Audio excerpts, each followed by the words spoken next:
जय गणेश जी की। जब हम किसी भी कुंडली का अध्ययन करते हैं तो सर्वप्रथम फर्स्ट हाउस से हम व्यक्ति के शरीर का, सेकंड हाउस से धन का, बैंक बैलेंस का, व्यक्ति की भाषा शैली का, थर्ड हाउस से व्यक्ति के पराक्रम का, उसके भाई का और नौकरों का, फोर्थ हाउस से या चतुर्थ भाव से माता का, सुख का, वाहन का भी देखा जाता है। पंचम भाव से संतान का, उस व्यक्ति की एजुकेशन क्या होगी, एजुकेशन का, छठे भाव से मामा पक्ष का और बीमारी का, सप्तम भाव से स्पाउस का, उसकी लव अफेयर इत्यादि की पोजीशन क्या रहेगी, उसका वैवाहिक जीवन कैसा रहेगा, ये सेवेंथ हाउस से देखा जाता है। एट्थ हाउस से मृत्यु का, रोग का या पैतृक संपत्ति जो उसको पूर्वजों द्वारा प्राप्त की जाती है, पैतृक संपत्ति का एट्थ हाउस से देखा जाता है। नाइन्थ हाउस धर्म का होता है, इससे इसको भाग्य भाव का स्वामी भी कहा जाता है और इससे हम ये देखते हैं कि व्यक्ति धार्मिक होगा, भाग्यशाली होगा कि नहीं होगा, उसके भाग्य की क्या पोजीशन है, इसको अगर अध्ययन करना है तो नाइन्थ हाउस से देखा जाता है। टेंथ हाउस से कर्म का, व्यक्ति कितना पुरुषार्थी है और कर्म का उसके जीवन में क्या महत्व है, तथा राजा का, राज्य सरकार से उसको कितना लाभ होगा। अगर किसी व्यक्ति को गवर्नमेंट जॉब के चांसेस देखने हैं या उसको ये देखना है कि उसको राज्य सरकार से संबंधित किसी कोई व्यापार करना है तो उसको लाभ मिलेगा कि नहीं मिलेगा, ये चीज़ हम टेंथ हाउस से देखते हैं।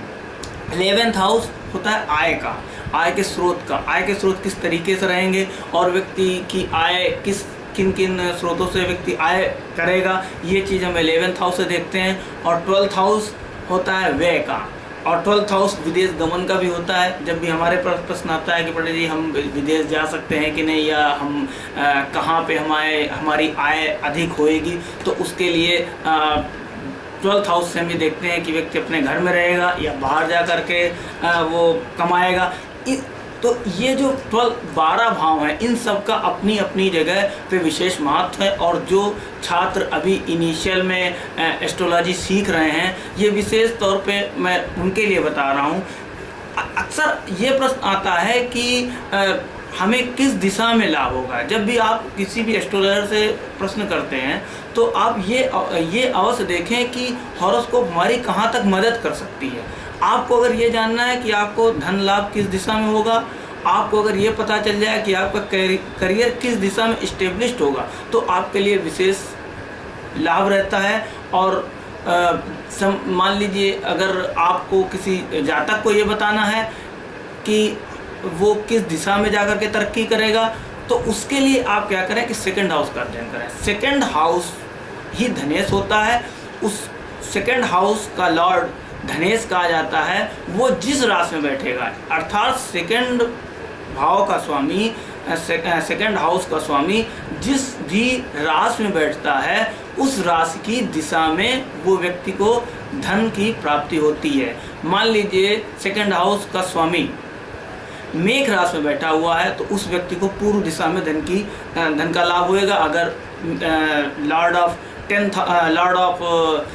सेकंड हाउस वृष राशि में बैठा है तो दक्षिण दिशा में, मिथुन राशि में बैठा है तो पश्चिम दिशा में, कर्क राशि में बैठा है तो उत्तर दिशा में उस व्यक्ति को विशेष लाभ होएगा। आप लोग उसी हिसाब से अपने क्लाइंट को अप्रोच करें। अगर आपका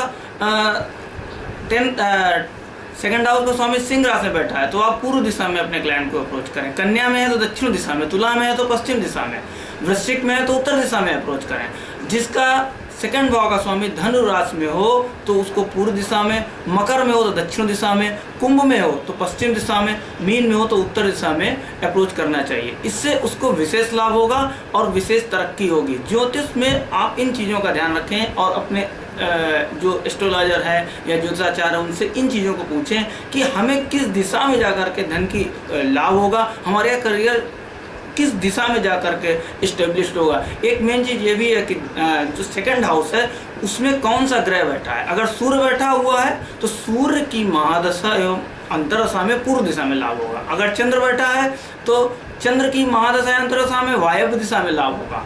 अगर मंगल बैठा है तो मंगल की महादशा अंतरदशा में दक्षिण दिशा में लाभ होगा। बुध बैठा है तो बुध की महादशा अंतरदशा में उत्तर दिशा में लाभ होगा। गुरु है तो ईशान, शुक्र है तो अग्निकोण, शनि है तो पश्चिम राहु केतु है नैऋत्य, तो ये सब धन को किस दिशा में हमें प्राप्त होगा, किस दिशा में हमारा, जब भी हम मान लीजिए प्रेडिक्शन कर रहे हैं, जो लोग सीख रहे हैं उनके लिए विशेष तौर पे, तो अगर आप सेकंड हाउस का विशेष तौर पे अध्ययन करते हैं तो आपको विशेष लाभ होगा। बाकी तुलसीदास जी ने कहा है कर्म प्रधान विश्व रचना का, यानी कि कर्म की प्रधानता में ही विश्व की रचना करी गई है।